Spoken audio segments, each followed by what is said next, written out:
surreal. It's very surreal. It's very surreal. I want to introduce you to our audience who might be unfamiliar with your work.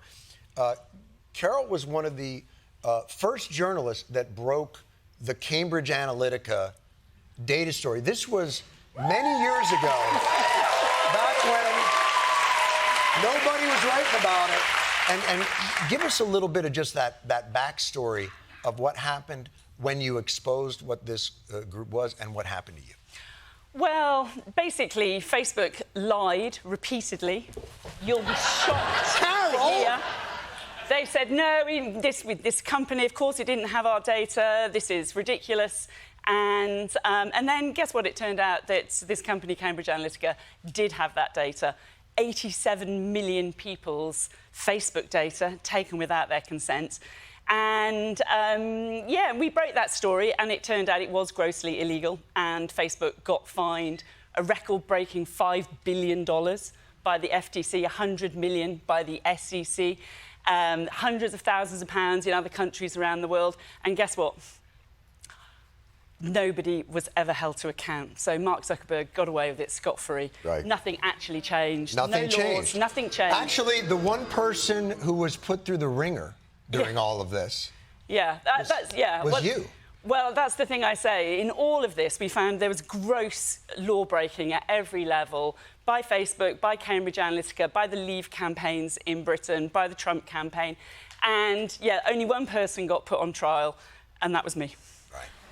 You were put on trial for discovering this very true thing, and they really tried to destroy you. Yeah, so, well, it was a particular Brexiteer who came after me, and... The whole term Brexiteer makes it sound like Disney. I hate that. Yeah. I'm a Brexiteer, you're a Brexiteer. But they said... You're not, thank God, I hope. What, are you kidding me? I'm in America. We don't care what happens there. No, but it is... So, but you were on the cusp of... Does that story now, with Cambridge Analytica, sort of siphoning the data from Facebook, weaponizing what would get people agitated and trying to influence those elections, does that almost seem quaint by today's standards?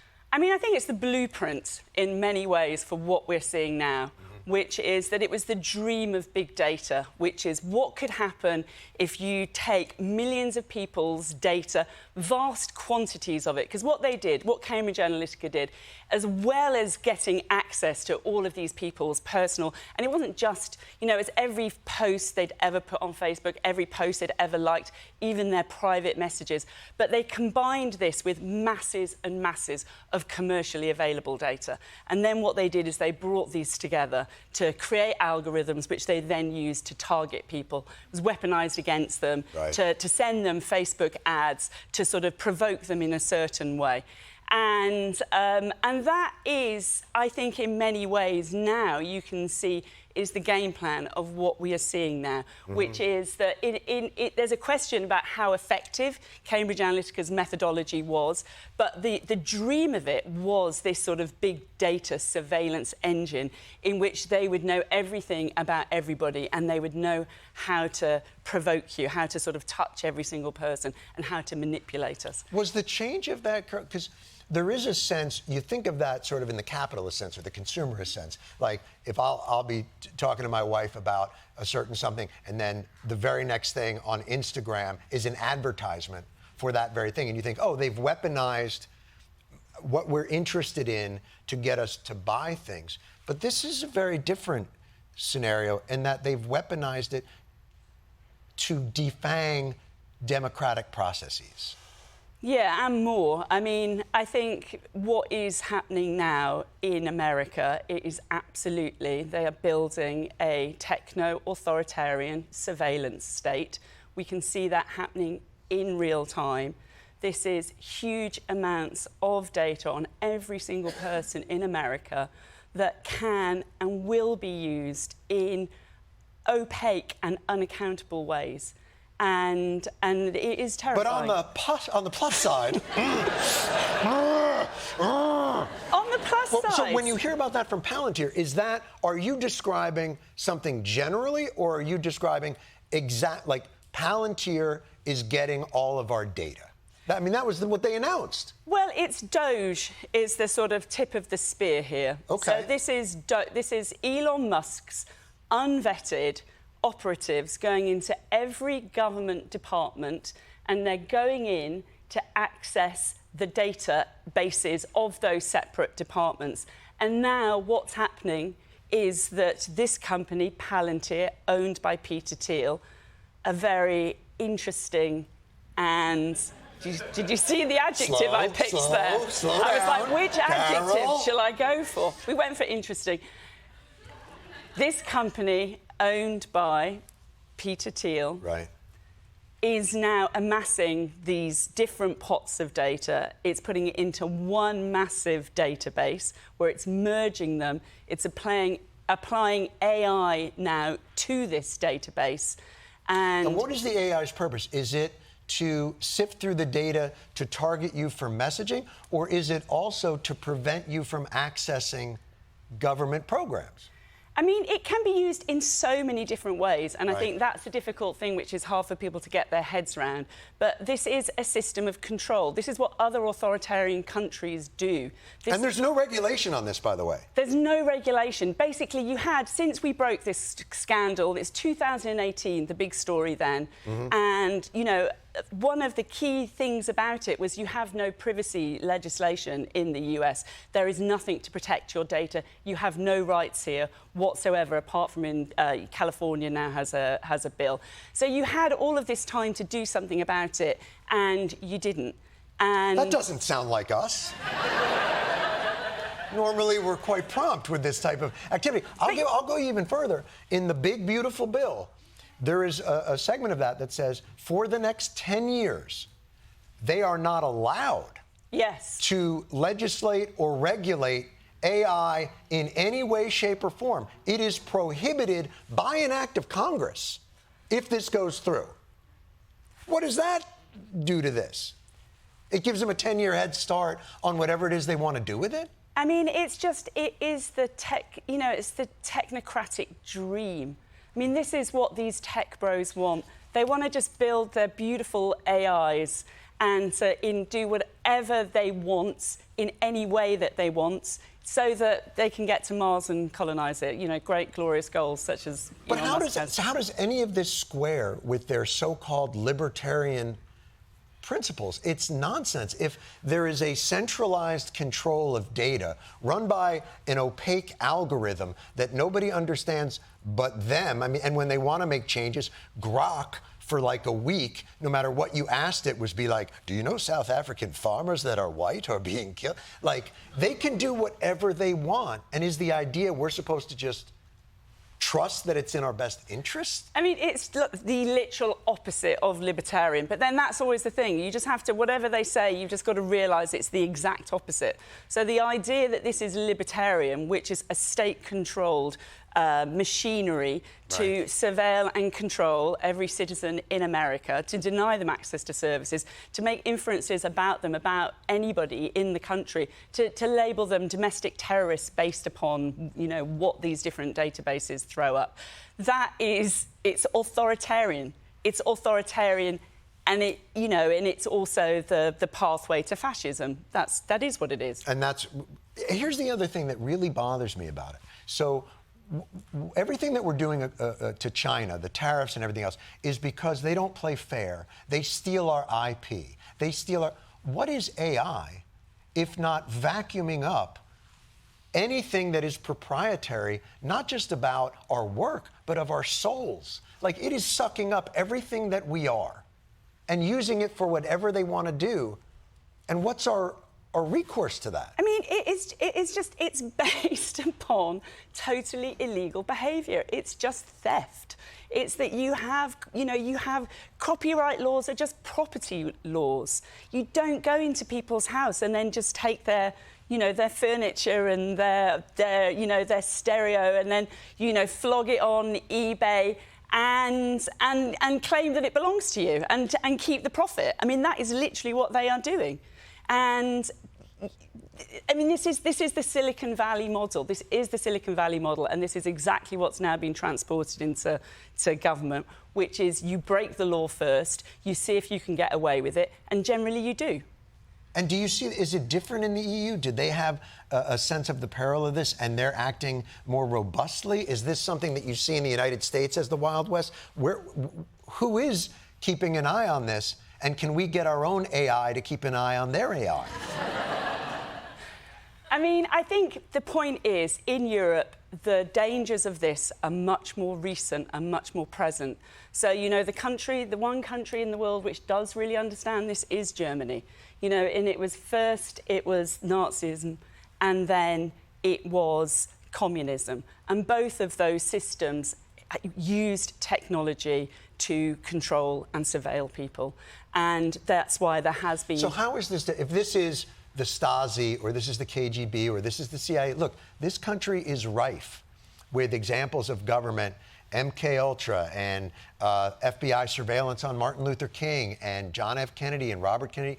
You know, we are not unfamiliar with those kinds of police state activities.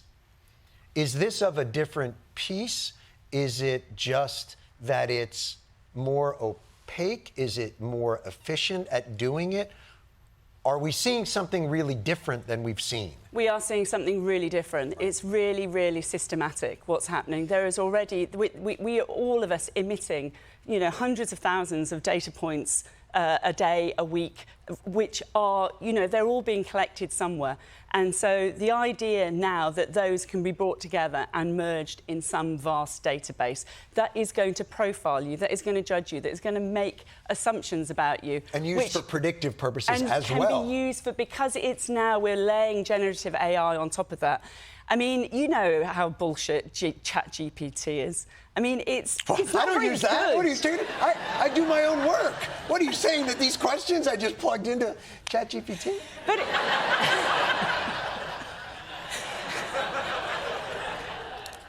it's just easier, Carole.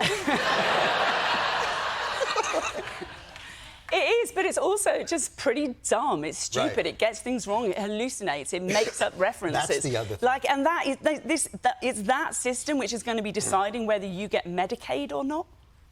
That, boy, did you just nail, I think, such a crucial point there. Beyond even the more sort of dystopian visions of where they're going to be taking this is the practical application of a technology that is wildly fallible. That is something that, you know, they just put out the Maha report, and apparently there's 7 studies in it that don't exist. Yeah. And nobody thought, like, oh, we should probably check that. And you know the whole thing of, like, trying to get through to customer services at any of these tech companies. If you've ever had, you know, your Facebook account hacked or your Twitter account there's no... You can't get through to anybody. Now imagine that is you trying to get hold of your... whatever it is, your benefits or, you know, the services that you're entitled to. Social Security, Medicaid, any of those things. Exactly. The computer has just said no. You have got no idea what that's based on. And then, like, how do you challenge that? What do you do? I mean, that is the reality that is absolutely going to be millions of Americans are going to be facing. Right. To try and contact, and it won't be anybody. It'll just be, for this, press 1, but nobody will ever come on the line. Exactly. And it's likely, you know, if you get turned down, like I say, you won't know why, but also there's no saying that it's based on accurate information whatsoever. And not transparent in any way by removing the people. Yeah, it's a black box. It's just everything is going to go into some black box. It's going to get mixed up and it's going to spit out answers. So you've been looking at this for many years. You have faced a great deal of personal repercussion for doing this. You continue to push on it. Is there anything that you've seen within this move that makes you feel like we have the ability to in any way slow the inevitability of it? Yes. Oh, Carole. Carole, I gotta tell you, and I'm gonna say this to the audience at home, I probably should have started there before everybody was on the ledge. What do you see? Because they're just, like, all of these tech bros, they are selling absolute bullshit, OK? The whole AI... The whole AI scam is a scam, and they're making out that it's inevitable, that we have to, you know, that we're having to chuck millions upon millions of dollars at building better AI because the AI is otherwise going to kill us and it's going to come anyway and it's inevitable. It is not inevitable. It is based upon illegal behaviour. Take it, challenge these companies in the courts. Media organisations, stop doing crappy deals with these people. You work for The Guardian. They just were sold like an AI company. They just did a really crappy deal with OpenAI.